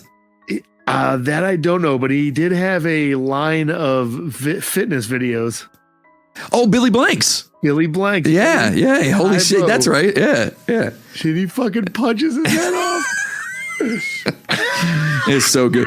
But what I'm talking about with the whole like just those the just stopping the fucking movie at the end without a fucking Yeah, like an actual like I referenced Old Country for No Country for Old Men earlier. Have you seen that? No, I have not. Actually. It's great. It's great until the fucking end. It's one of those. And then it's like literally they just ran out of fucking tape and stopped the movie. And I'm sitting there going, what? That's the end? That's it? Yeah. I was so fucking upset about that. And it's the is it the Farrelly brothers that did that one?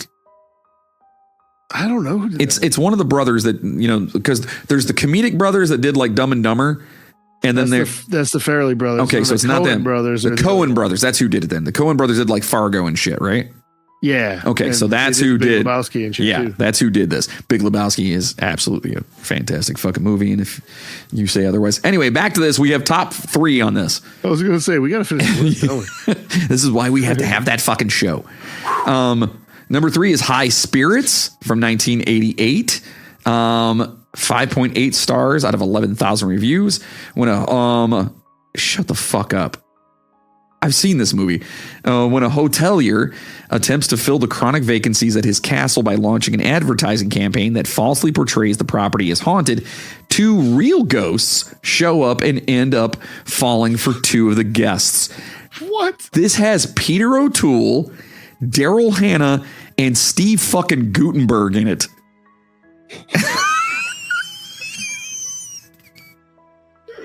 Fucking Steve Gutenberg. Fucking Steve Gutenberg. But Peter O'Toole, dude. First of all, Steve Gutenberg is one of the greatest actors of our time. Hey, listen, man. I agree. What was his name from Police Academy? He was fucking. Oh god damn it! No, that's not his name. You just put me on the fucking spot.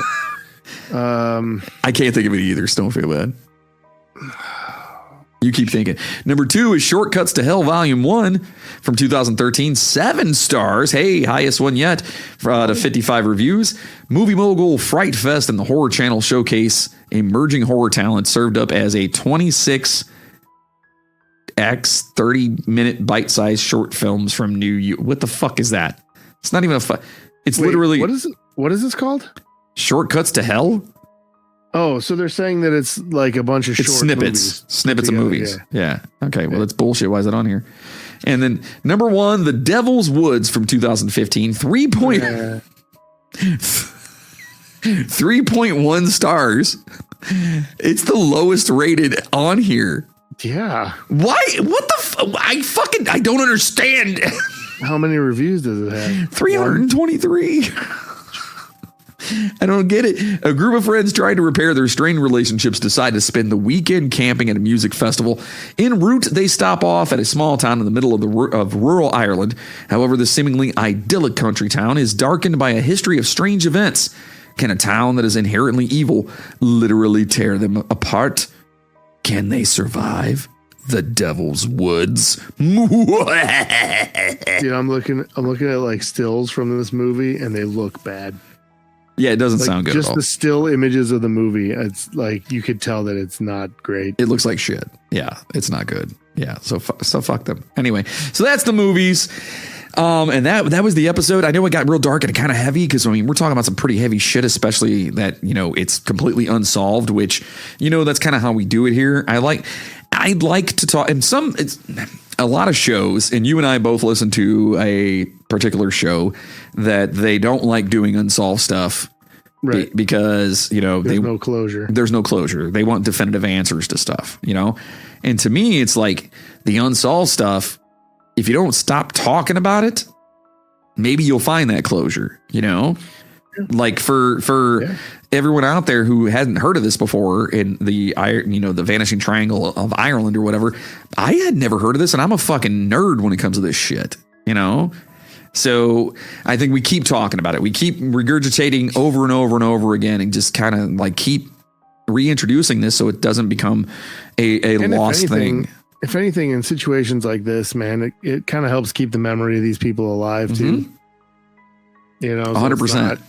And again, we were not making fun of JoJo Dullard, and it was just her name. No.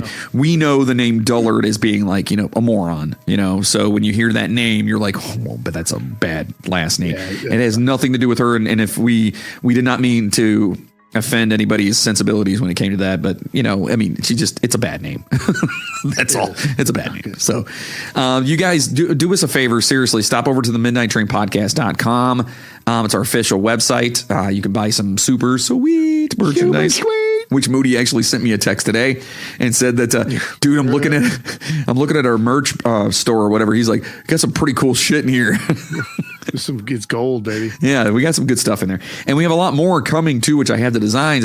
We're dude, we have so many good ones to come to, and we're switching over to the new company that we're using, and it's taking for fucking ever. So it'll happen. But anyway, over there you can get all kinds of cool shirts. Like, what's the shirt you want to get? What the fuck is it? Shit, now I can't think of the actual phrase. What is it? Was it moderately ape-like? I have the coffee cup. I bought the coffee mug like when I first designed it. Dude, I don't know why I can't. I don't know. I'm high right now, but I don't know why I can't think of it. It's probably because I'm high as fuck. Did you hear my wheeze? Yeah. What the fuck? It was like an old man, like, God damn. It was the ape-like human. The moderately, oh fuck, it's on the website. Go look it up. Go look it up. It's up there. After all that, you can find the Duker Finger Bum shirt over there. Don't be a DeSalvo, which is my favorite shirt that we have. I had that one. Of course. And I ripped a big hole in it. Oh, geez. And then, of course, there's the Jersey, raccoon with the switchblade over there. There's all kinds of cool stuff, The poop fucking... The fecal fighters. The fecal fighter poop robots. Like, there are all kinds of shit over there. Those are good. So you can get that. You can get hats. You can get, like any and everything you could think of over there. Phone cases, like whatever you want to get. And not only that, but you're going to help the show out, and you're going to promote the show, and you're also going to have some cool shit. Marginally ape-like great hairy man beast. There it is. Yep. Because I don't even remember what the fuck that was from. It was one of the episodes where we were talking about like a Sasquatch or something, and that's how they described him. Yeah. And you were like that. You literally self-described yourself as that, and I said that has to be a shirt. Yes. That's exactly it. So listen, if you guys liked what you heard from us, obviously if you're a returning listener, you like what you've heard from us, and hopefully it wasn't too off the rails today. I mean, like I said, it definitely got dark, because it's one of those things, man. I honestly, I I don't know. I want It got dark because it's like 10 o'clock at night. But. I want at some point in time, it'd be nice. Like we said, these families are struggling and they're hurting and they need closure. And I would hope that it gets closure. And I'm not saying, I do know that we have quite a few listeners from Ireland, actually. In fact, not after this episode, after my butchering of every town they lived in. But everything kill whatever. I think they're either third or fourth on our demographic. Nah, they better get their fucking numbers up. Let's go, guys. I know. Let's go. What are you doing over there? Australia's kicking their ass. I'm not going to lie. Australia is Australia's kicking their ass. Yeah, they've always been the Aussies. They like us. We've always had they've always had a strong showing. Yeah, the Aussies are great.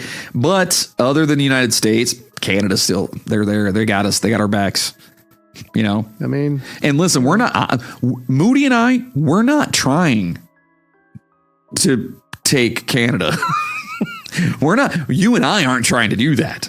No, we don't want to family. We got family in Canada, man. I love Canada. Canada's fucking sweet. Plus, if I can't get into Canada, my daughter can't go play hockey up there. So, oh yeah, that's true. It doesn't help anybody. We love you guys up there. So anyway, do us a favor, head on over to the midnighttrainpodcast.com, click on the Patreon button if you liked what you heard, or go to patreon.com/the Midnight Train Podcast. And listen, you can literally donate if you were like, hey, I want to give these guys some money just to show them that I actually give a shit and that Moody needs to feed his fucking kids. You can do that at PayPal for the Midnight Train Podcast at gmail.com. Get him another fucking stand for his microphone. It's not the stand. I told you that. It's the clip. We got a new stand. It's the clip. Anyway. It's being held on by hockey tape. Yeah, if you just want to do that. But if you want to sign up for the bonuses and all that cool shit, and for as little as $5 a month, man, get on over to the Midnight Train Podcast it's patreon.com, /the Midnight Train Podcast. Or go to patreon.com and just look us up. That's all you have to do. One way or the other. You can. You can't? You used to not be able to search 18 plus. Oh. Okay, never mind. So just make sure it's like anything that's like 18 or older won't come up in the search, I think. Okay, so just go to the midnighttrainpodcast.com and then click on the Patreon button. There you go. Get all the bonuses, support the show, help Moody pay, for food for his kids, all that good shit. Anyway, thank you so much. And if you can't do that, if you can't afford to do that, and you guys, listen, I understand money's tight all over the damn place. If you can't do it, the only thing we ask of you is just tell people about the show. That is the coolest thing you could do. Word of mouth is, truthfully, that's the best way to do it.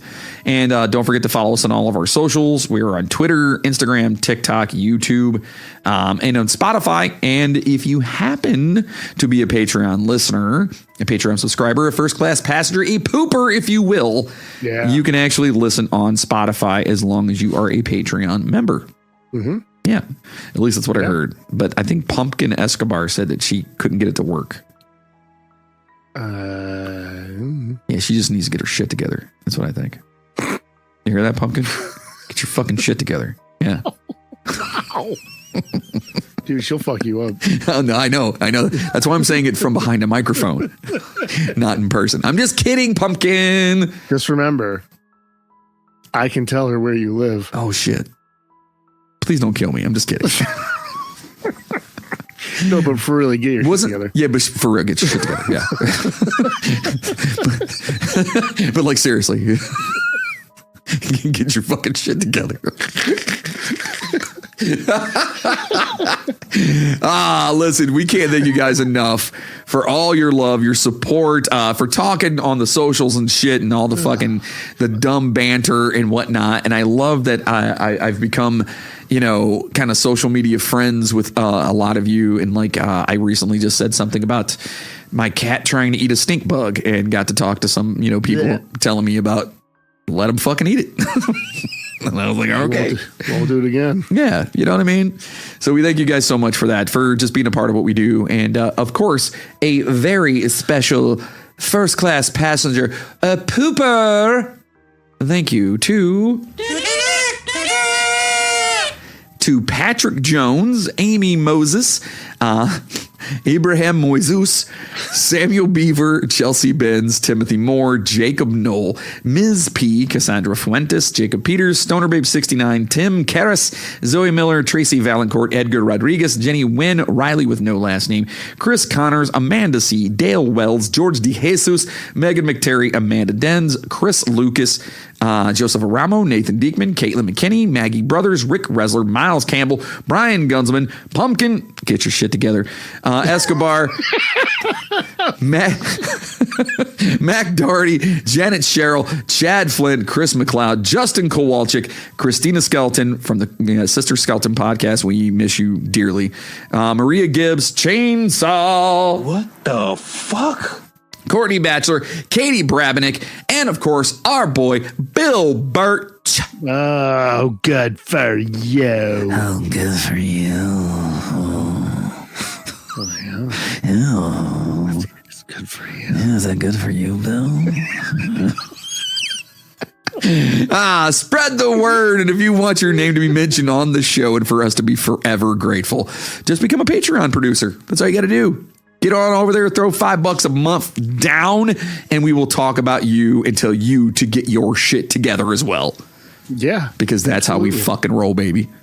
Right? Yeah. All right. Stay safe out there, passengers. And as always, until next time, keep questioning, keep exploring, and never stop seeking the truth. And choo-choo, motherfuckers! Now go home and get your fucking shine box. Come on down to Boggs for all your peat moss needs.